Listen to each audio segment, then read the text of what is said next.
Bueno, vamos a iniciar. Muchas gracias por asistir una vez más al Seminario de Matemáticas Aplicadas. Hoy tengo el gusto de presentar al doctor Ernesto González Candela. Él les va a dar una perspectiva más de las matemáticas aplicadas a la industria, ¿no? Va a platicar de su experiencia. Déjenme leerles un poco más de su semblanza, ya que es un poco desconocido aquí entre los asistentes. Entonces, Ernesto González Candela es físico y obtuvo su doctorado en la Universidad Autónoma Metropolitana de la Ciudad de México. Es el ex jefe del Departamento de Investigación y Desarrollo del Banco de México, con más de 20 años de experiencia en la tecnología de los documentos de seguridad. Ha liderado el desarrollo de nuevas medidas de seguridad para documentos, algunas de las cuales han resultado en patentes.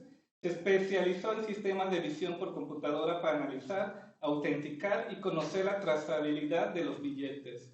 Fundó Undercurrency en 2019, una empresa dedicada a proporcionar servicios de consultoría y de desarrollo de tecnologías para documentos de seguridad. Recientemente se ha centrado en sistemas que para predecir la percepción humana de los documentos de seguridad mediante algoritmos de visión por computadora y machine learning, ¿no? Pues le dejo, doctor, para que presente. Bueno, pues muchas gracias por la invitación. Un gusto estar aquí con ustedes para platicarles de lo que he hecho y de lo que estoy haciendo. Para empezar, me gustaría explicarles qué es eso de los documentos de seguridad, porque es un nombre raro, que no está claro y fuera del entorno, pues no se entiende. Los documentos de seguridad son todos esos documentos, valga la redundancia, que se usan en la vida diaria, desde para identificarse, para hacer intercambios como los billetes, los pasaportes, las credenciales del lector, las licencias, en otros países las IDs, que aquí en México es la credencial del lector, y bueno, otros como también las actas de nacimiento y esas cosas. Y todos esos bichos pues traen una tecnología atrás para poder lograr su fin primordial y sin meterse o evitando los problemas como las falsificaciones o las identificaciones erróneas por parte de los usuarios. Pues esos son los documentos de seguridad. Y, ay, es lento. Les voy a platicar entonces un poquito sobre mi formación, que pues tiene que ver con, obviamente yo estudié física, entonces pues hubo ahí unas aplicaciones interesantes de matemáticas. Les voy a platicar sobre el doctorado principalmente y luego de lo que hicimos cuando estuve en el Banco de México, en la fábrica de billetes específicamente. Y finalmente, pues todo lo que hemos estado haciendo una vez que me salí del banco, echamos a andar la empresa y bueno, las cosas que hemos estado haciendo ahí, utilizando en todos los casos, pues matemáticas para muy diversos fines.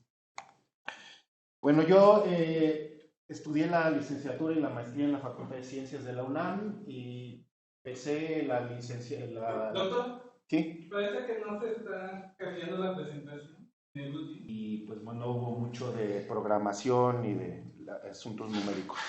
Después la maestría la hice en motores brownianos. Esto está muy conectado con lo que hice después en el doctorado. Primero a transporte celular en la maestría y luego a una protein folding, plegamiento de proteínas. El problema aquí consistía en entender o hacer un modelo de cómo las proteínas, que cuando se sintetizan son cadenas lineales larguísimas de cientos o miles de aminoácidos, entender cómo es que se plegan, se doblan a sí mismas, para adoptar la estructura que las hace funcionales. Solo hay una manera de doblarse que hace que las proteínas cumplan su función en un organismo. y es un problema que tiene ahí algunas soluciones. Por ejemplo, los modelos que hasta entonces se habían propuesto consistían en que el espacio de configuraciones era simplemente un embudo. Entonces, en cualquier punto que te encontrabas, o sea, con cualquier configuración que tenía la proteína, pues te caías al centro, por ser un embudo, el potencial, y en el fondo del embudo estaba el estado nativo, que es la forma en la que funcionan las proteínas. Sin embargo, pues hay varias cosas en ese modelo que no se explican. Por ejemplo, cuando no tienes ATP, cuando no hay energía externa en el sistema, pues las proteínas no se doblan bien. Y eso pues no tiene explicación si simplemente utilizas un modelo de embudo. Entonces lo que hicimos es proponer una estructura de potencial matraca, una estructura periódica pero asimétrica, y que esa estructura, digamos, estaba presente en todo el espacio de configuraciones y solo en el centro, para tener un estado estable, pues había un pozo de potencial. Y siempre considerando una fuerza externa, que en este caso se modeló como un ruido de color. Entonces la ecuación de Langevin pues es el potencial, ruido blanco, y este ruido de color que tiene que ver con la historia, con el pasado de la trayectoria. Y bueno, pues se encontró que este es un resultado. Esta solución es numérica, y este es un ejemplo de un resultado en 6 dimensiones. Entonces cada gráfica es una de las 6 dimensiones, y aquí se ve cuando no están todos los elementos adecuadamente, digamos, sintonizados, o cuando no está la fuerza externa, por ejemplo, pues la partícula empieza muy lejos del pozo de potencial, y pues la partícula, no, el estado de la proteína está muy lejos del pozo de potencial. Entonces pues no encuentra su camino hacia el pozo.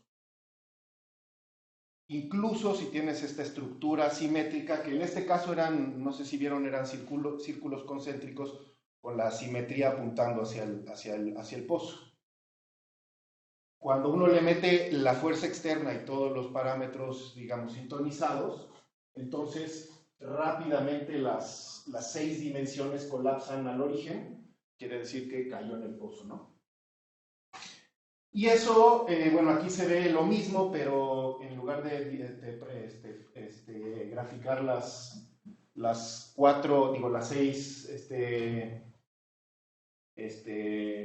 dimensiones, las 6 variables, se grafica el radio, y entonces pues, se ve que pues, si no hay fuerza externa, o los elementos que no están bien sintonizados, pues eso no va a ningún lado.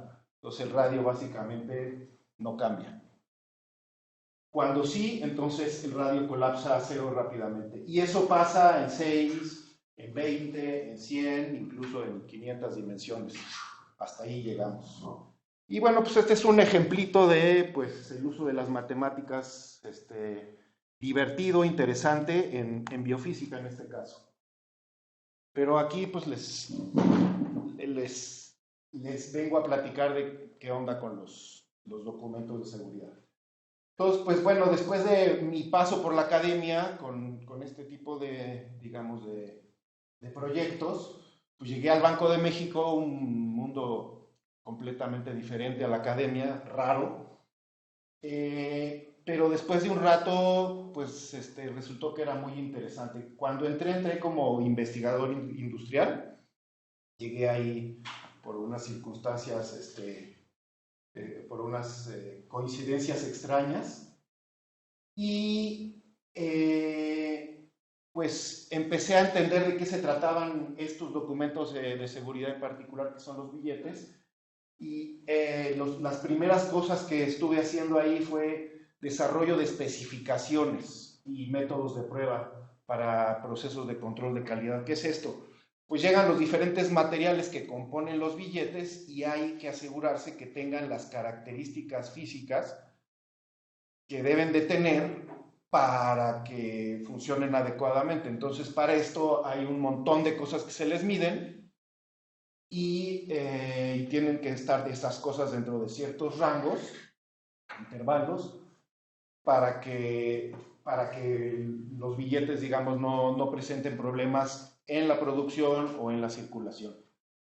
Esto pues, resultó interesante porque pues, me permitió entender los materiales, las cosas que se utilizaban para hacer los billetes, los substratos que hoy en día hay de polímero, por ejemplo, las tintas, su interacción y lo empírico que era todo este proceso. O sea, todo esto se hacía, por ejemplo, los métodos de prueba podían ser experimentos de laboratorio muy sofisticados, pero a la hora de evaluarlos, pues la mayoría eran a ojo, sobre todo en el caso de los substratos. No se hacían, digamos, mediciones objetivas que permitieran decidir si el resultado de esa prueba fue correcta o no. Y eso también, bueno, esa parte fue muy interesante. También trabajé mucho en envejecimiento artificial, pruebas de laboratorio que procuran replicar lo que le pasa a un billete o a otro documento de seguridad en la calle, en el uso, para poder predecir si estos materiales, o sea, conectado con las especificaciones, si con estas especificaciones efectivamente podemos asegurar que los materiales se van a comportar adecuadamente, no se van a romper, no se van a caer las tintas, etc.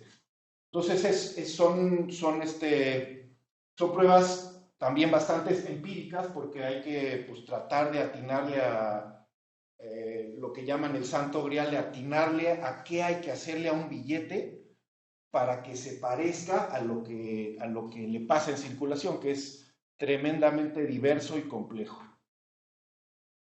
Y bueno, pues luego buscar modelos de predicción, o sea, a partir de este envejecimiento artificial, hacer mediciones y luego pues con esos datos tratar de hacer estadística y poder predecir qué le puede pasar a ese material en circulación. Y luego el experimento, contrastarlo con pruebas de circulación, es decir, hacer billetes con diferentes características y echarlos a circular. Esto es bonito porque es ya el experimento y se pueden contrastar los modelos y las predicciones hechas. Sin embargo, es carísimo y es bien complicado y dura años porque entre que se hace un billete y se echa a circular pasan mínimo 2 años. Y luego, pues esperar a que circule meses y meses o años y luego recuperarlo y empezar a recabar datos. Pero se pudieron hacer cosas interesantes en ese sentido.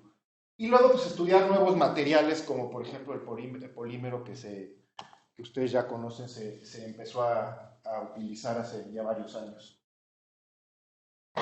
Eventualmente fue posible echar a andar una oficina de investigación y desarrollo que no había y empezar a hacer cosas un poquito más sofisticadas, más en serio.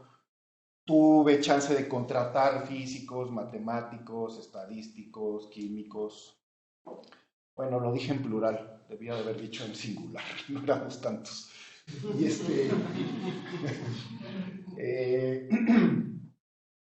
Y entre las tareas interesantes que se nos asignó fue las recomendaciones de las características que los nuevos billetes deberían de tener. Es decir, por ejemplo, qué substratos y para qué denominación convenía cada uno de los substratos. Como pueden ver, hoy en día los substratos no tienen las mismas, digo, los billetes no tienen el mismo substrato todas las denominaciones. Los de bajas denominaciones son de plástico. Luego ustedes no saben, pero las denominaciones intermedias son de papel de alta durabilidad y luego los más altos como los de 1000, ese es papel que es el que se usaba antes, que es puro algodón. Entonces, esas son, digamos, el tipo de cosas que se pudieron estudiar y se pudieron recomendar para que se usaran.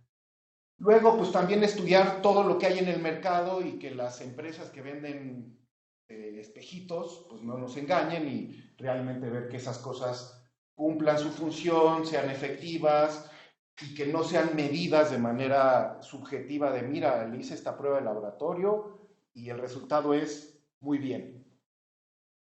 eso. Muy bien según quién, qué escala, etc. Entonces, pues una de las cosas era decir, vamos a agarrar esas muestras, vamos a medirles cosas y luego determinar pues, qué parámetros son los buenos para decir si esa cosa está bien o no de los materiales. Y luego también fue posible llevar a cabo o empezar a hacer cosas nuevas, cosas que desarrolladas ahí mismo en el departamento, que pudieran ser utilizadas tanto para nuestros billetes como pues, para otros, ¿no? Y esto implicó vinculación con institutos, centros de investigación. Como decía Xavi, también en algunos casos pues, hicimos cosas tan nuevas que pues, fue necesario patentar, hacer un proceso ahí de propiedad intelectual para que no nos lo robaran o no lo usaran otros y le sacaran provecho. Les voy a platicar rápidamente entonces de algunos de los proyectos que hicimos ahí en el banco, sobre todo aquellos que tuvimos posibilidad de vincularnos con la academia. Uno de ellos fue Aleaciones para Monedas, estaba pensando en hacer un nuevo cono monetario, nuevas monedas, y entonces se hizo todo un estudio con el Instituto de Materiales de la UNAM para determinar pues, cuáles eran los mejores materiales por precio, por disponibilidad en el país, por resistencia, incluso rollos de salud, hubo todo un rollo ahí de que si el níquel era tóxico o no, y por qué se usaba en otros países, etc. Luego también hicimos un estudio muy interesante con el Instituto de Ingeniería de Análisis de Ciclo de Vida. No sé si sepan qué es eso de los análisis de ciclo de vida. Están muy de moda ahora que se toman en cuenta los impactos ambientales de las cosas que hacemos y usamos.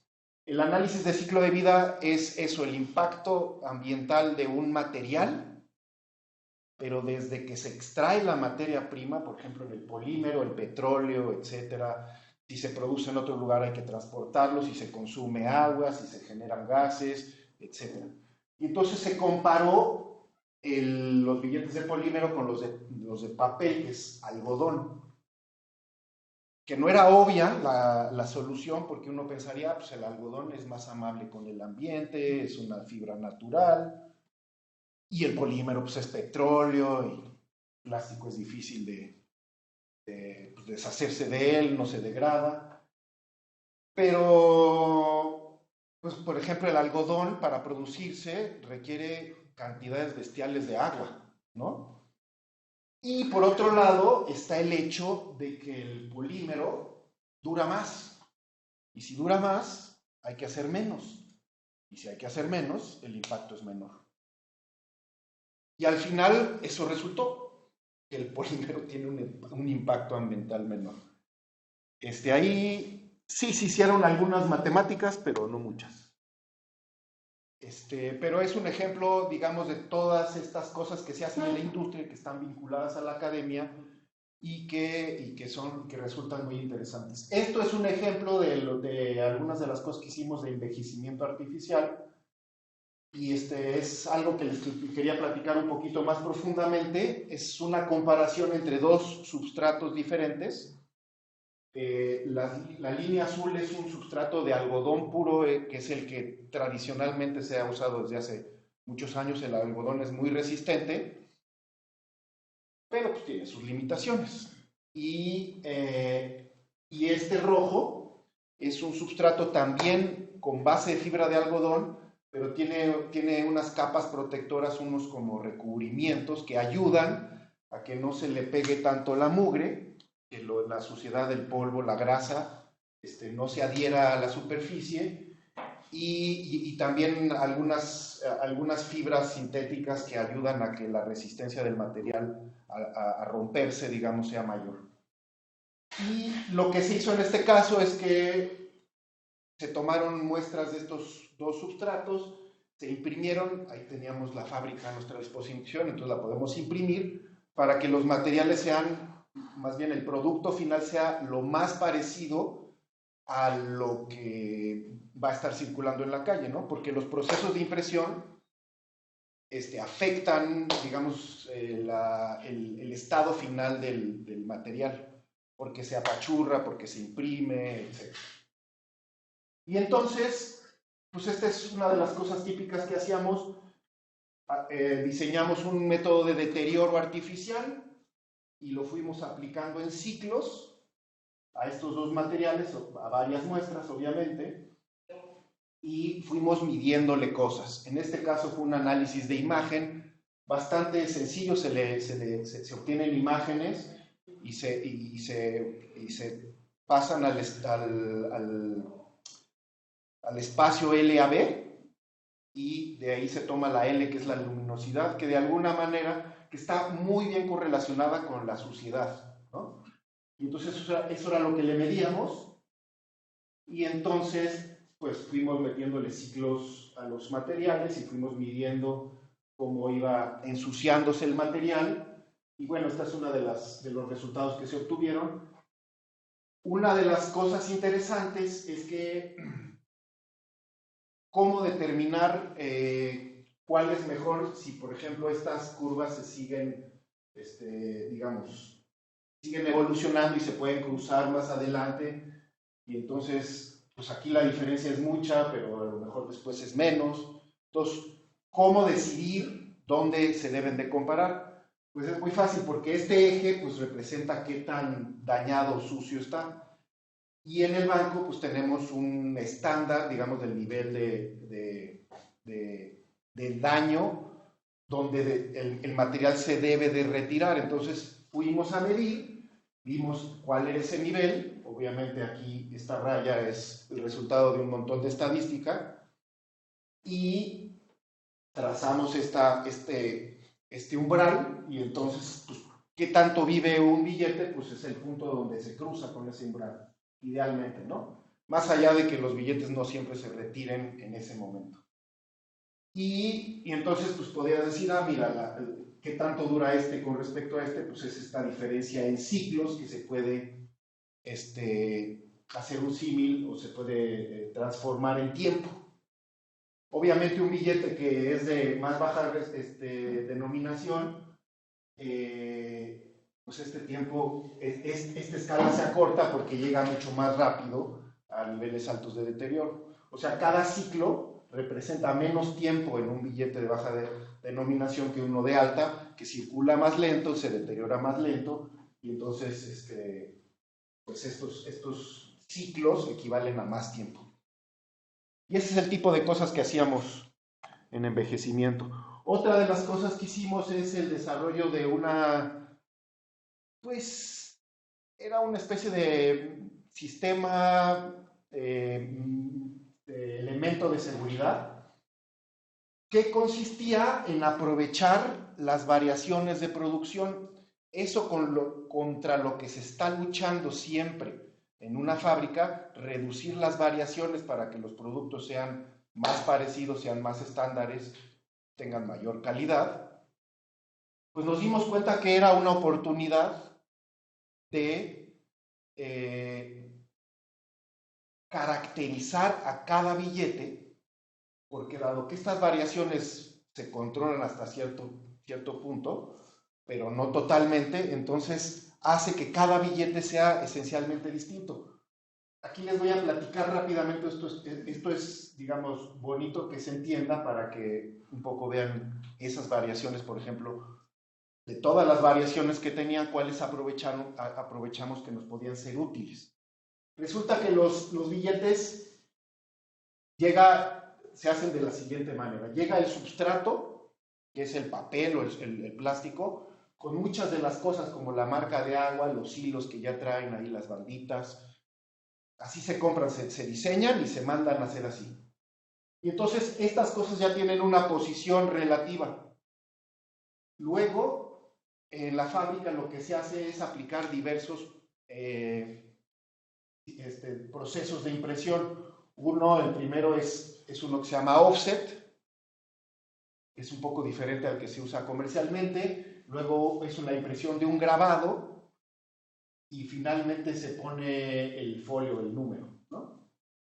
Pero cada uno de estos procesos, pues son como las capas de una lasaña, ¿no? Son capas que se mueven independientemente la una de la otra. Y entonces, pues si mides las distancias entre los elementos que componen cada uno de estas capas, pues se están moviendo todo el tiempo, unos con respecto a otros. Entonces, esa fue una manera de caracterizar la unicidad de los billetes. Y vimos que si nos fijábamos, todo esto depende de con qué precisión midas, ¿no?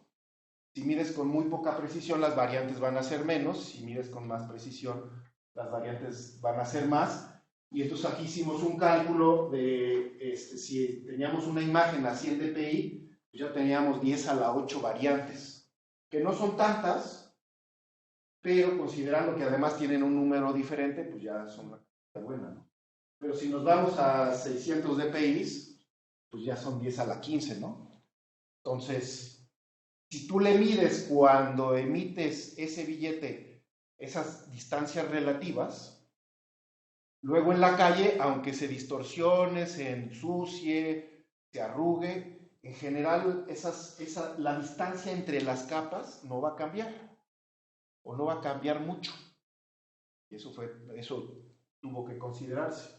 Y entonces, pues puedes decir si es el mismo billete, si coincide con el número, o sea, si esas variaciones coinciden con el número, y eso obviamente comparado contra una base de datos donde está toda esa información. Y entonces, pues era una idea muy bonita, es una idea muy bonita, que puede utilizarse para autenticar un billete y para que quien lo emite, pues esté seguro de que ese billete fue emitido por él, porque incluso la misma fábrica no va a ser capaz de hacer otro billete. Entonces incluso te protege contra cosas que luego hoy en día pasan menos, pero han pasado en el mundo, pues que dentro de una misma fábrica alguien aprovecha la infraestructura y empieza a imprimir billetes y los saca por otro lado y nadie se enteró. Eso ha pasado. Pero bueno, después de esa introducción, les voy a platicar de lo que hemos hecho una vez que me salí del banco y fundé esta empresa que se llama Undercurrency, que la idea es seguir haciendo lo mismo, o sea, estudiando los billetes, ahora ampliado también a pasaportes, a IDs, por ejemplo, todas estas ideas que les platiqué, pues también se pueden aplicar para pasaportes, para credenciales de lector, que aunque todas nos parezcan igualitas, si uno se pone a medir con precisión, va a encontrar que hay un montón de variaciones, porque son procesos independientes y que no es posible controlarlos a la perfección. Y bueno, pues también para sobrevivir hay que hacer otras cosas como dar consultorías a las empresas del medio y hacer estudios y análisis en general, que era pues lo que yo sabía hacer.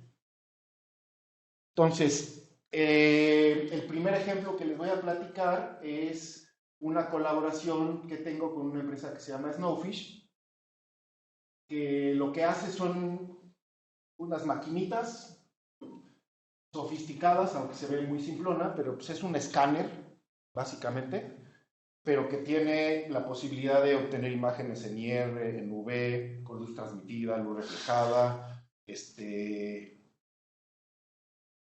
en diferentes ángulos, por ejemplo, también.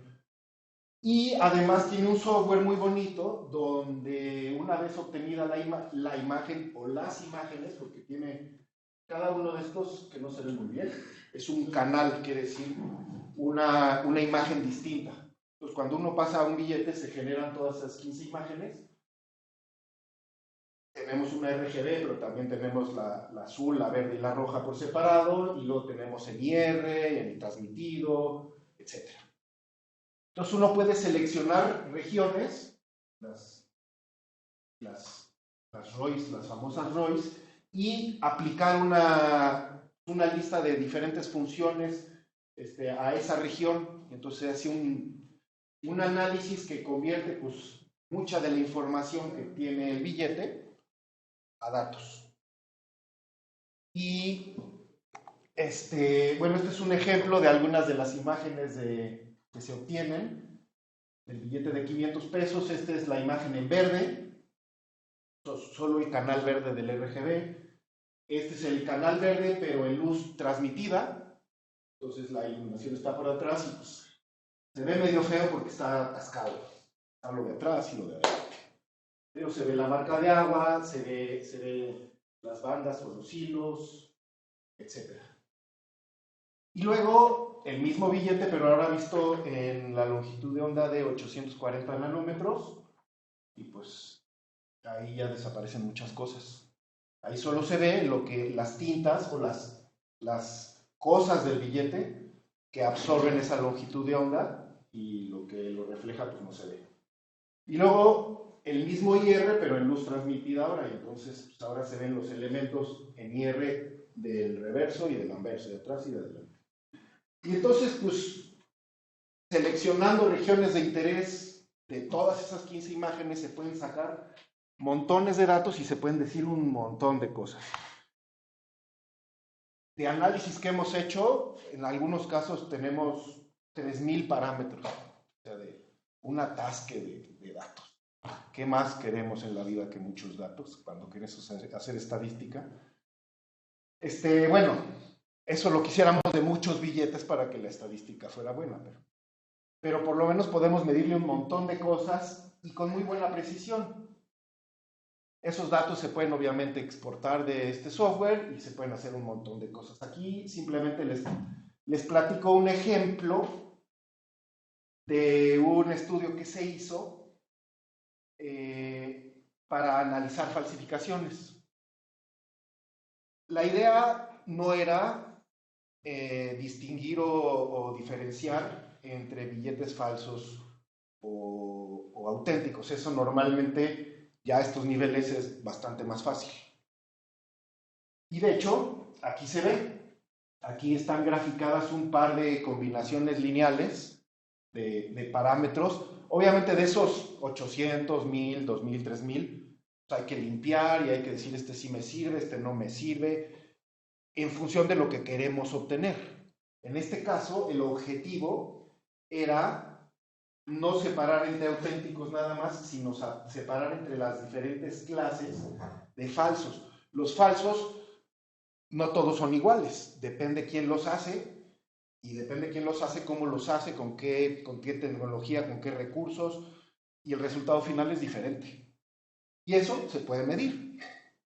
La idea aquí era que pudiéramos, a partir de estas mediciones, separar entre las diferentes clases de falsos, y entonces en el área donde se dedican a analizarlos, pues que puedan meter un billete y les diga, este falso es de este tipo. Obviamente, caracterizando cada uno de los tipos de falsos que en cada lugar se quieren, digamos, la clasificación previa que en cada lugar tenga, ¿no? O sea, básicamente es replicar lo que los humanos diferencian mediante este análisis. O también lo que se puede hacer es que te digan, mira, tenemos todos estos falsos y clasifícamelos de algún modo. Y entonces, pues, se utilizan estas herramientas que se hace clustering y correlaciones de diferentes tipos, y se obtienen, digamos, combinaciones lineales mediante las cuales se puedan, digamos, separar claramente cada una de estas clases.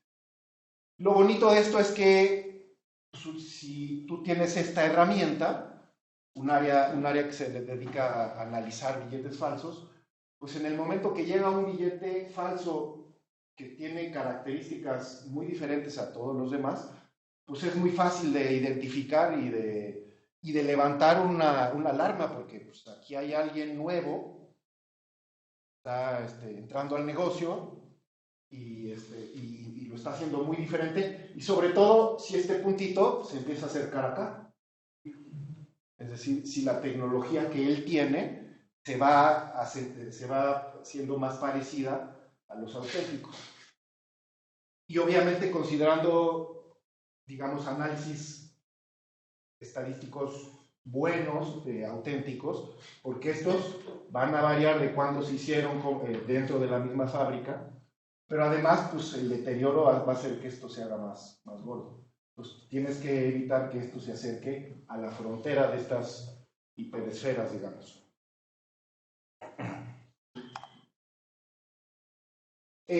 Ahora les voy a platicar de otro proyecto, se llama PerceptNote, que es este rollo de analizar diseños, en este caso, para ayudarle a los diseñadores a tener una primera idea de si sus diseños cumplen con las características de funcionalidad en este caso. Aquí no es un rollo de seguridad.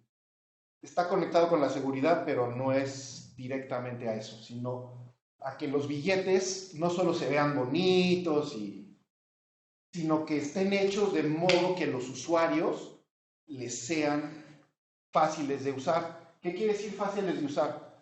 Pues un usuario, la gente, el público en general, pues, ¿qué necesita de un billete? Pues decir en segundos o décimas de segundo si el billete es auténtico o no. Y eso se puede facilitar a través del diseño. ¿Cómo? Pues si tú le metes un elemento de seguridad muy sofisticado que fácilmente se diferencia de uno falso, que es claramente distinto, que es muy complicado, digamos, replicar esa tecnología, pues quieres que el usuario lo vea inmediatamente. Pero hay veces que el diseño es tan sofisticado y tan hermoso que ese elemento de seguridad, que además típicamente es muy caro, pues la gente ni lo ve. Y hay muchos billetes así. Entonces, pues los diseñadores necesitan saber eso. Necesitan saber eso y otras cosas que ahorita les voy a platicar para poder determinar si su diseño, más allá de estar bonito, es funcional. Para eso lo que se hace normalmente son estudios de percepción, es decir, se imprimen o se generan, ¿cómo se llama? Muestras, aunque no sean impresiones tal cual, y se reúnen, se hacen grupos de percepción donde a la gente les enseñan los diseños y les miden el sudor, pues, cantidad de, digamos, respuestas fisiológicas, les ponen electrodos, el pulso, y hacen una cosa bien interesante que se llama el eye tracking. No sé si saben qué es eso. En publicidad se usa mucho, es básicamente una cámara que está, digamos, siguiendo la dirección de la mirada, y entonces si tú le presentas un cartel o un billete o un anuncio, entonces a través de medir el ojo, puedes saber qué región de ese lo que sea, están viendo. Y entonces puedes, a través de eso, saber qué partes de lo que sea, están viendo, qué es lo que llama la atención, a dónde se va la mirada. Y si lo hacen con suficiente gente, otra vez estadística, pues puedes saber si la gente pues, le mira los ojitos al madero, o se clava en que dice México, o va tras el elemento de seguridad, o va a ver la denominación. Y entonces, pues se hacen, y eso es posible hoy en día, se hace cada vez más, antes no se pelaba, ahora sí se hace, pero es caro, tienes que divulgar la información de los diseños secretos que estás haciendo, al menos con la gente que vas a utilizar para medir, y es lento, es caro, es lento, y tiene ciertas desventajas. Entonces es muy útil tener un software pues, que te diga más o menos qué onda con ese diseño y que te prevea esos problemas graves que pueden tener. Entonces, ¿qué hacemos? Pues tenemos un billete y lo primero y más complicado es sacar un mapa de atención, que es tratar de replicar el eye tracking, ¿no? ¿Qué es lo que va a ver la gente? ¿Dónde se va? Y esto es no después de un minuto de verlo, ¿no? Sino en los primeros 2 segundos. ¿A dónde? Porque ¿cuánto tiempo tarda una persona en recibir un billete y decidir si es auténtico o no? Pues 1 segundo. Entonces, hay que tomar la primera información que se obtiene. Y, pues, hay diferentes maneras de hacer eso. Una es utilizando lo que se llama como percepción intuitiva o bottom-up perception, que es la información o las cosas que atraen porque tienen contraste de color o porque tienen contraste de orientación. Por ejemplo, si tienes puros palitos verticales y de repente hay un horizontal, pues llama tu atención. O si ese palito es verde en lugar de rojo, pues llama tu atención. Eso es por un lado, pero también hay toda una serie de cosas que ya tienen que ver con asuntos cognitivos. Por ejemplo, las caras, pues llaman la atención porque somos humanos y las caras nos jalan. Caras, a veces cuerpos. Otro de los primeros de los bottom-up es el movimiento. O sea, si hay algún movimiento que típicamente hoy en día ya muchos elementos de seguridad se hacen con características variables, digamos, en términos de su posición, pues eso llama la atención. Pero pues también las caras, también los textos, o sea, si uno es mexicano y el billete dice México, pues eso está demostrado y en muchos países que eso llama tu atención. Entonces, pues lo que hacemos es, a través de identificar rostros, eso se hace, por ejemplo, con Machine Learning, o textos, o todos estos rollos de contraste, pues sacamos estos mapas de atención y hacemos una máscara y vemos pues, las zonas que con mayor probabilidad van a atraer la atención de un billete. Y eso pues al diseñador le sirve mucho. Pero luego no quieres solo analizar el billete cuando está en perfectas condiciones, sino cuando la información se va perdiendo por deterioro, ensuciamiento, falta de luz adecuada o porque el usuario no tiene la visión perfecta. A veces el billete se ve así, pero a veces se puede ver así, o porque está muy lejos, por ejemplo.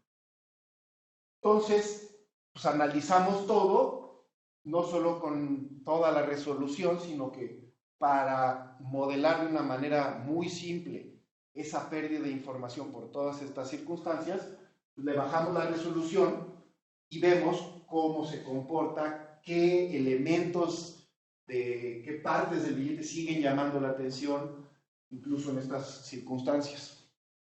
Y eso puede ser muy útil para varias cosas. Por ejemplo, se hace un análisis puramente del contraste. Y del contraste cuando el billete está nuevo, pero cuando van estos les llamamos niveles de imposibilidad o impairment level. Entonces, el punto es cuál es el contraste de ese billete cuando es nuevo, pero cuando ese nivel de imposibilidad va creciendo.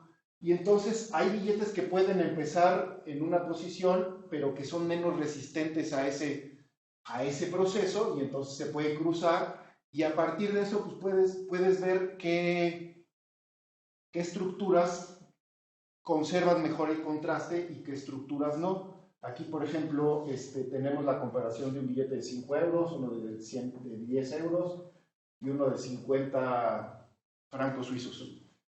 Y pues los euros en ese sentido están bastante bien diseñados y soportan bastante bien esta pérdida de información.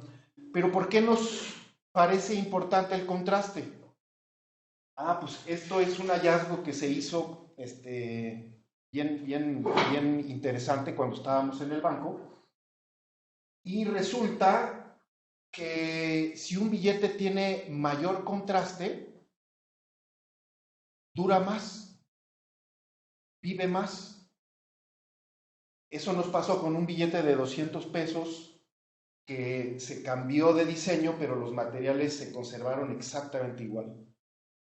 Y resultó que con ese nuevo billete se tenían vidas medias más bajas y nadie entendía por qué. Entonces nos pusimos a analizarlo y vimos que había una correlación chulísima con el nivel de contraste. Y ya después de masticarlo un buen rato, pues cobró sentido. Un billete con mayor contraste es un billete con una señal más fuerte. Es como el problema de signal to noise. el contraste en el caso de un billete es la fuerza o la magnitud de tu señal. Entonces, si tú empiezas con un contraste bajo, tu señal es menos fuerte y el deterioro va haciendo que los diferentes tonos se parezcan más y el cerebro humano identifica rápidamente que eso ya está llegando muy cerca y eso es un deterioro alto, aunque tenga el mismo deterioro que otro que tenía una señal más fuerte, es decir, uno que tiene un color muy oscuro y un fondo blanco, que uno pensaría, no, pues el blanco se va a ensuciar mucho y el billete se va a ver más sucio. Pues no, porque como el contraste es alto, la gente lo sigue viendo bien. Y como los que deciden qué tan deteriorado es un billete son humanos, aunque después a partir de eso calibren máquinas, la decisión de hasta qué punto vamos a soportar el deterioro del billete es una decisión por personas. Y entonces pues dijimos, esta información está bien interesante y es muy útil que los diseñadores la tengan y que puedan extender la vida de sus billetes sin gastar un peso en materiales que ayuden a ese propósito.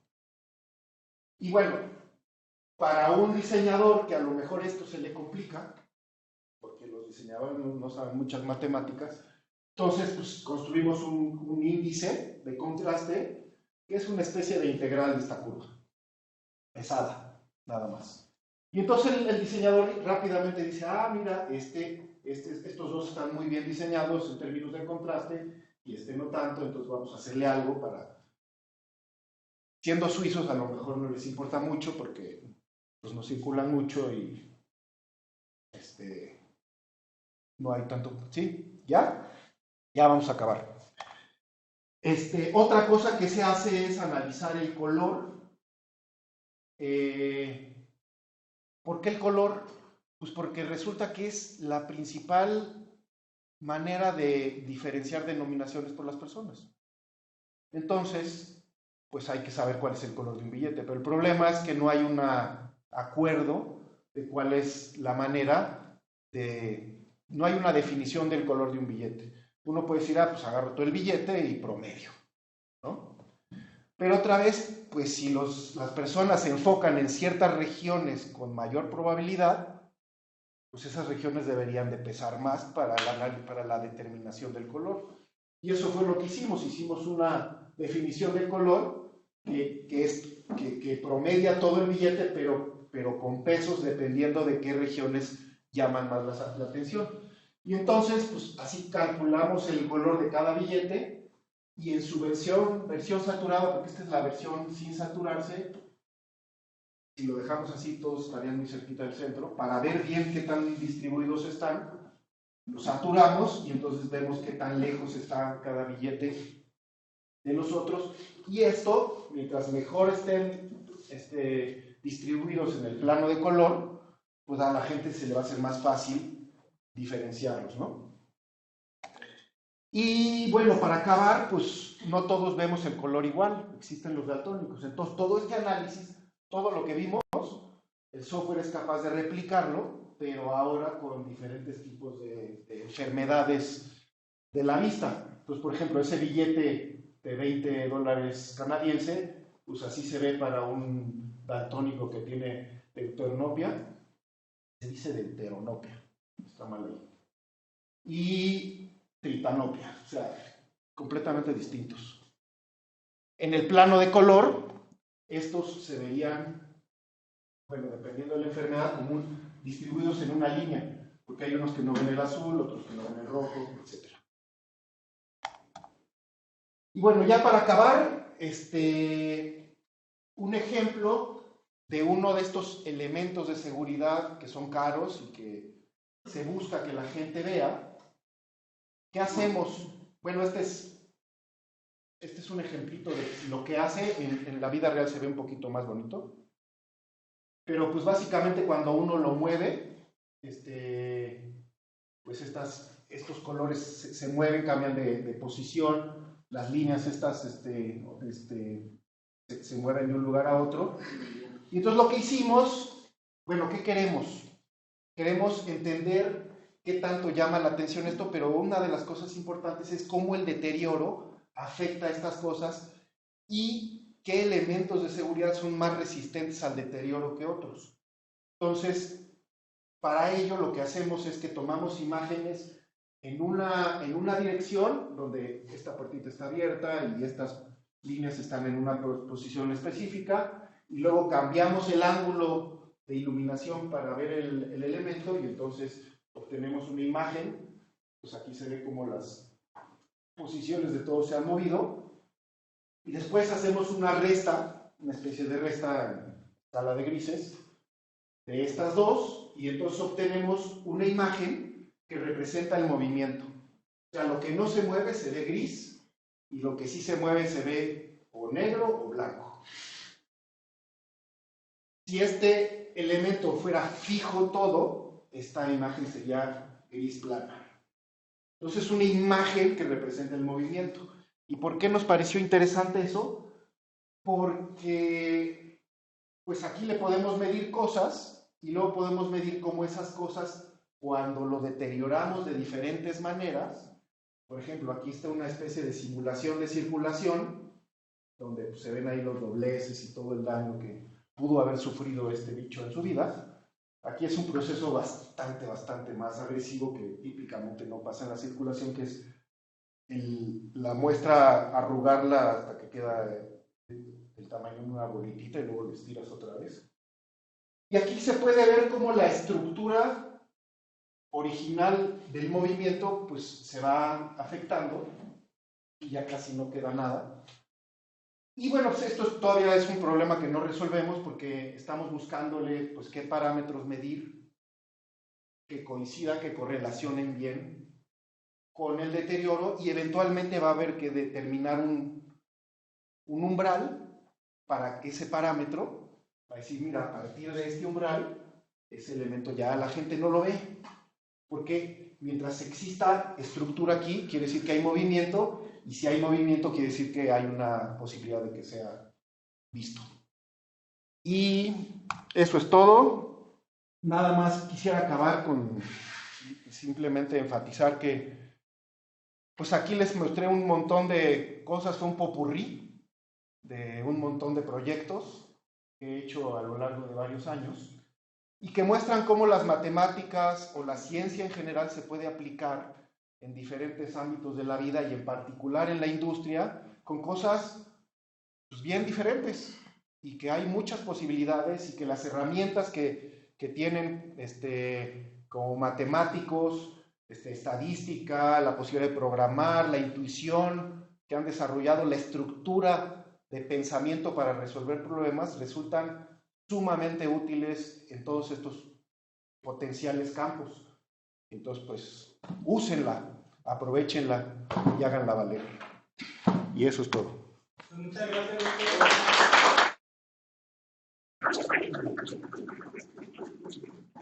¿Preguntas, chicos? ¿Dudas que tengan? ¿Qué tan factible ves que alguien que tenga conocimiento en el área pueda hacer billetes que se parezcan a los auténticos? Porque me imagino que ya hay gente que lo está ayudando a intentar. Sí, bueno, por un lado se requiere entender cómo están hechos los billetes, pero no es esencial. Lo que es esencial es conocer pues, de los diferentes tipos de técnicas para imprimir, para producir lo que vayas a falsificar. Entonces puedes entender muy bien cómo está hecho, pero no necesariamente eso implica que lo puedes hacer. No. Más bien te puedes dar cuenta de lo difícil que es hacerse de manera genuina, o sea, como se hace. Pero darle la vuelta, pues típicamente es más complicado, porque no tienes la infraestructura. Eso de la falsificación es un problema bien curioso, y se resume en una frase bien bonita. Déjenme ver si me acuerdo. Pero bueno, el punto es no qué tan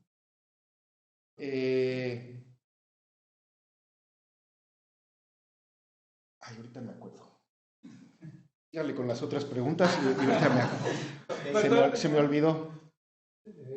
típicamente, ¿qué porcentaje de billetes puede uno esperar en la vida real, según la denominación, pudieran ser falsos? Estoy seguro que nos llegan falsos Y no nos enteramos. y los gastamos y nos enteramos. O sea, llegaron y se fueron. Según la experiencia que ustedes acumularon, ¿qué porcentaje? Yo recuerdo que los de 200 eran los más falsificables. ¿Qué porcentaje más o menos puede uno esperar que sean de mentiritas? Bueno, más allá de, digamos, de la experiencia, hay mediciones de esto y el Banco de México, y cada banco central lo está midiendo todo el tiempo. Y se miden en decenas de partes de millón. O sea, es baja. Cuando ya hay una bronca de falsificación grave, típicamente pasan las 100 partes por millón y ha habido lugares donde llega a 400, que ya es drama. Alguien se hizo rico. ¿Y la denominación? La denominación normalmente es más o menos igual de difícil falsificarlos. Ahora que hay diferentes substratos, eso cambió un poco, pero básicamente los falsificadores se enfocan en la denominación que les resulta más sencilla introducir en el mercado, ¿sí? Porque eso es lo más difícil. Puedes hacer una cochinada, pero si la aceptan, asunto resuelto, ya ganaste esa lana. Entonces tiene que ser suficientemente baja para que la gente no la revise mucho, pero suficientemente alta para que el esfuerzo y el costo de hacerla no sea tan alto, ¿no? Entonces, normalmente andan por ahí de las denominaciones entre 50 y 200. De repente empezaron a salir muchas de 500, pero pues tenían la complicación de que la gente la revisaba más, ¿no? Pero depende de eso. Ya me acordé. Para hacer un objeto que, digamos, que resista a la falsificación, porque todo objeto es falsificable. Un falsificador muy famoso dijo, si un humano lo pudo hacer, otro humano lo puede hacer. Y eso te lo dice todo. Entonces, el chiste es hacer algo que sea suficientemente sofisticado para que todavía lo puedas producir con facilidad, pero que otro se le dificulte mucho, ¿sí? Esa es, digamos, la línea. Porque tú puedes hacer una cosa extremadamente sofisticada, pero ahora imprime 2,000 millones al año, se pone complicado. Pero si la haces muy simple, pues te lo falsifican fácil, entonces ahí te tienes que mover. Y igual otra pregunta, ¿tienes como idea más o menos de cuál es el rango de billetes que se imprime el Banco de México al año, más o menos? Sí, como 1,500 millones. 1.500 millones. Varea, como dicen ustedes los estadísticos. ¿Cuánto cuesta producir un billete de cada denominación? Eso es un dato que es medio clasificado y no sé si te puedo decir, pero es mucho menos de lo que cuesta cualquier billete. Y más o menos todos cuestan lo mismo. ¿Sí, doctor? Uno puede considerar muchísimas temas de investigación para hacer, pero una pregunta que otra vez de el problema de comunicación entre científicos industriales. ¿Puedes comentar algo? ¿Cómo platicar con un industrial, con un científico puede ser útil y viceversa? Pues así que haya una receta. No, pues el punto es buscar lugares donde se estén haciendo cosas a ese respecto. O sea, por ejemplo, lo que hacen aquí de soluciones de problemas en la industria es algo muy, muy, muy útil porque justamente tiene ese propósito de acercar a los investigadores a los problemas que realmente tiene la gente en la industria y que a lo mejor simplemente es cosa de sentarse en la misma mesa y platicar, y entonces a partir del problema que ellos planteen se pueden buscar diferentes soluciones. O sea, hay un montón de cosas. Un poco lo que quise mostrar aquí es que hay un montón de cosas que se pueden hacer y se le puede meter, digamos, todo el punch científico que se quiera y que se quiera uno, digamos, aventar a hacer en términos de tiempo, esfuerzo y dinero. Y se pueden hacer un montón de cosas y se hace en muchas industrias. En México típicamente menos, pero también. ¿Y había otra pregunta? Buenas tardes. Más o menos a lo que pregunta el doctor. Si usted tuviera que dar un consejo de qué background de herramientas matemáticas necesita para acercarse a su futuro, ¿qué le diría?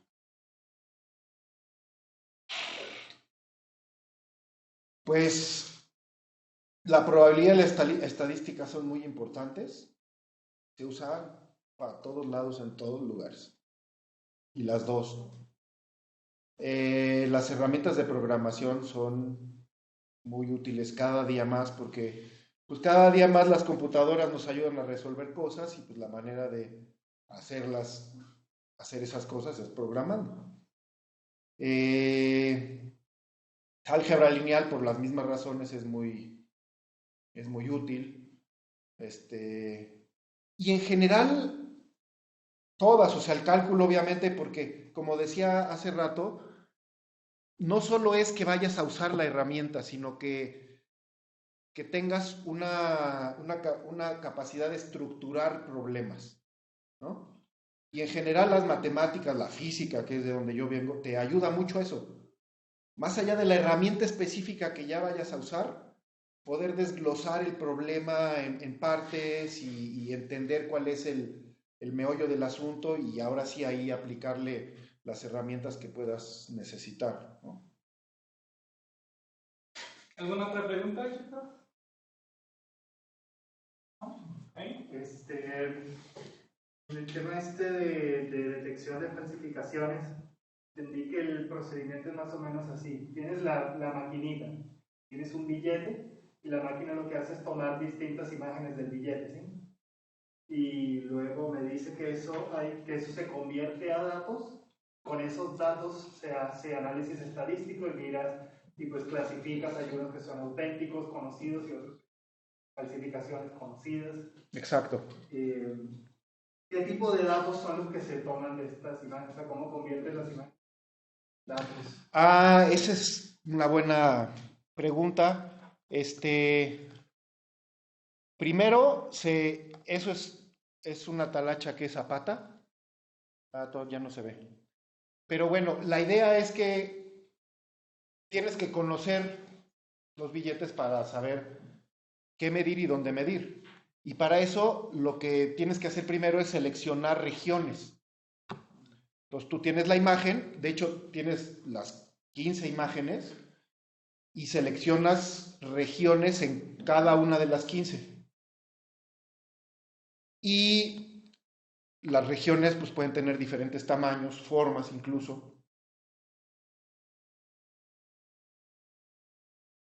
Por ejemplo, hay una imagen que es más o menos igual a lo que les enseñé del elemento de seguridad que se movía. Es una imagen que es la resta de una iluminación en dos ángulos distintos y entonces te representa el movimiento. Entonces, o sea, lo que haces es, los datos son del tipo, identificas el elemento, en qué parte está, traigan las coordenadas.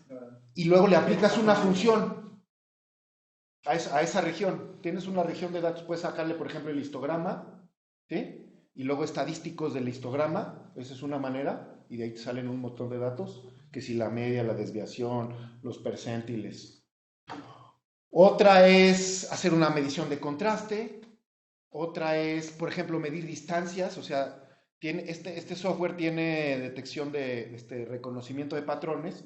Entonces, agarras un billete de máster de referencia y le dices, búscate esta estructura en los demás, la busca, la ubica, y luego esta otra, y luego mide la distancia, y entonces otra medición es la distancia relativa entre estas dos estructuras, y así con muchos. Color, por ejemplo, seleccionas una región tan grande o chica como se te dé la gana, puede ser tan chica como algunos píxeles y como la puedes ubicar con mucha precisión, entonces puedes saber exactamente el color de esa línea que fue impresa con una tinta, ¿no? Y entonces otros datos son el RGB o el LAB de ese puntito, muchas otras, pero por ahí va la cosa, ¿no? Por ejemplo, el sharpness, ¿cómo se llama esto? ¿Qué tan abruptamente cae un color a otro? O sea, en impresión se dice qué tan bien recortada está la impresión. La orillita de una línea de impresión, cuando es auténtico, pues tiene defectos, a veces tiene como absorción del substrato y entonces salen como patitas, como hilos. Y entonces tú puedes medir qué tan rápido baja ese color. Y entonces hay una medición que tiene que ver con una varianza ahí de esa región. Y puedes medirlo en diferentes billetes. Y por ejemplo, los auténticos en ese sentido se comportan bien diferentes a otros. Y así hay un montón de funciones. Y luego a los mismos datos o a las mismas imágenes te pueden ocurrir otras funciones y hay un montón de cosas que hacerle a una imagen. ¿Otra pregunta, chicos? Gracias. Buenas tardes. Buenas tardes. Es que en mi país hay una discusión hace unos años sobre quitarle un par de ceros a los billetes, básicamente.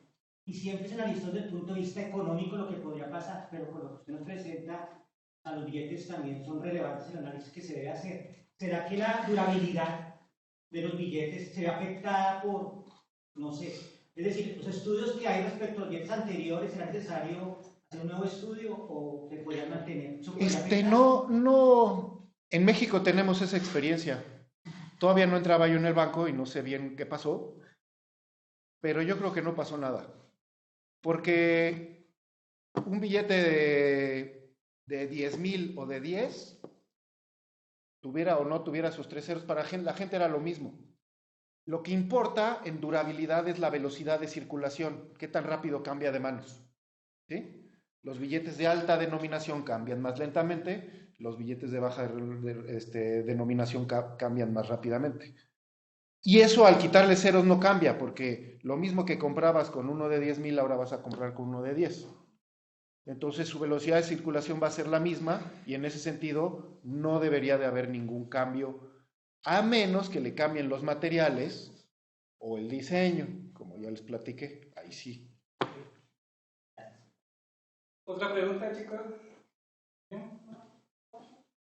Yo tengo una, doctor. No. ¿Cómo fue el impacto? Tú no. ¿Cómo fue el impacto del cambio de academia a la industria? Porque hizo maestría y doctorado en cosas de ecuaciones, movimiento browniano. ¿Cómo fue el cambio? ¿De la academia a la industria? Sí, para usted. Y una recomendación que le daría aquí a los chicos que apenas están igual en este paso. Pues fue fuerte. Sí, o sea, la formalidad, la salud, a pesar de que es una industria sofisticada, es muy pedestre, muy empírica. Entonces, la formalidad que trae uno, la tiene que dejar en stand-by y bajarse así. Y vamos a... fíjense, está la experiencia... Si pueden leer de esto, la historia de Newton es bien bonita en este respecto. O sea, como todos saben, Newton hizo los Principia y se inventó el cálculo y las leyes de la mecánica y la gravitación. Hizo cosas súper sofisticadas, incluso le metió a la dinámica de fluidos. Pero eso lo pudo hacer porque ya había un montón de avances, ya había pasado por ahí Galileo y Kepler y las leyes del movimiento de los cuerpos celestes, y ya se había trabajado mucho. Entonces pudo hacer cosas muy sofisticadas, pero de repente se pasó al campo de la óptica y en la óptica no había nada. Y entonces tiene un libro que se llama La óptica, pero ese libro, en lugar de ser grandes ecuaciones, síntesis de teorías, ecuaciones que definían cómo eran las cosas, se puso a hacer experimentitos y puso prismas y se tuvo que bajar al piso. Eso es un poco lo que a mí me pasó. Tuve que, ok, pues vamos a hacer experimentos y vamos a ver qué podemos hacer de toda esta, digamos, parafernalia que yo tengo, qué cosas puedo usar y cómo las puedo adaptar para eso. Pero ante esa aridez, digamos, yo no había hecho el doctorado cuando entré a la industria. Y entonces en cierto momento dije, pues me conviene seguir en contacto con el mundo académico y seguirme desarrollando, pues para no perder eso y poder pasarme más o transmitir más ideas a este otro mundo. Y entonces empecé a hacer el doctorado cuando ya estaba ahí y trabajando en las dos ramas al mismo tiempo, para mí resultó muy útil. Es decir, lo que les estoy diciendo es que si se pasan a la industria, es muy útil que sigan con algún proyecto de investigación más formal, más académica, más rigurosa, que les permita, pues, no morirse de sed, ¿no? Porque es duro, es duro. Ahora, depende de dónde llegues. O sea, donde yo llegué tuve que... cuando yo llegué no había un departamento de investigación y desarrollo. Lo eché a andar yo. Digo, sí me apoyaron y todo, pero no había. Tuve que convencerlos de que todo eso era muy útil. Esa sería mi... Pero se puede. ¿Otra pregunta? Pues con esto concluimos esta sesión de seminario. Muchas gracias a todos.